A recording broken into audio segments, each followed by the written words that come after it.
And a good evening to you, and thank you for watching Denver 7. I'm Ann Trujillo. And I'm Shannon Ogden. And we made it to the weekend. And if you're the kind of person who likes to spend it indoors binging on Netflix, well, it shouldn't be too much different. If you're the kind who likes to go out and have a cocktail or see a show, this is going to take some getting used to. Even hiking poses some issues. The mayor of Estes Park now is calling for Rocky Mountain National Park to close down because of the flood of visitors. Now, the feds, as you might know, waived fees earlier this week in the hopes of giving people something to do. Breckenridge doesn't have much to offer, but they will gladly take your business. Restaurants and shops there are having a particularly hard time keeping the lights on now that skiers and snowboarders are staying home. Well, the number of coronavirus cases continues to rise in spite of those empty streets. 363 cases now reported in Colorado. That is a 86% jump since yesterday. Meanwhile, the state's unemployment site was not built for this kind of traffic. 25,000 claims have been filed. That's just since Monday, a 1,400% increase from last week. Contact 7 Chief Investigator Tony Kovaleski is hearing from the governor on all this today. Tony? Well, Shannon, Ann, you were talking about numbers of the positive cases, number about the unemployment.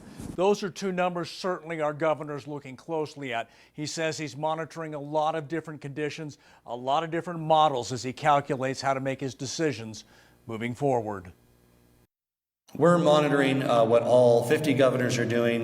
Just as importantly, we have monitored and looked at what other countries have done. Governor Polis addressed the issue of shutting down all non-essential businesses in Colorado.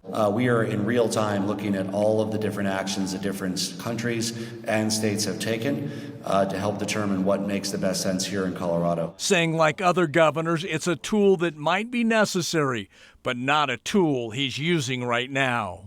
Yes. Governor, where is that threshold for you on shelter in place? Obviously, you saw what happened in California and New York. Where is your personal threshold? We're going to align our resources to prepare for the middle scenario. We want to make sure where we have what we need to in place for the worst case scenario, and we're going to hope and pray for the best case scenario.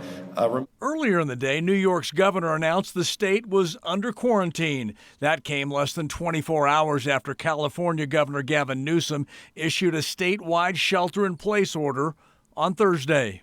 The governor's briefing included new programs to help businesses and residents weather the massive economic impact, new programs to provide health care for displaced workers, and he again called on the federal government to get bailout checks in the mail. Frankly, we need as much stabilization and help from the federal government as possible. And I'm formally encouraging our federal delegation to think big. On the health care side in the battle against the virus, the governor said the state is acquiring more personal protective equipment for health care workers and working to increase testing and expediting results. We will be better prepared than any other cities and states in the entire country to weather this storm.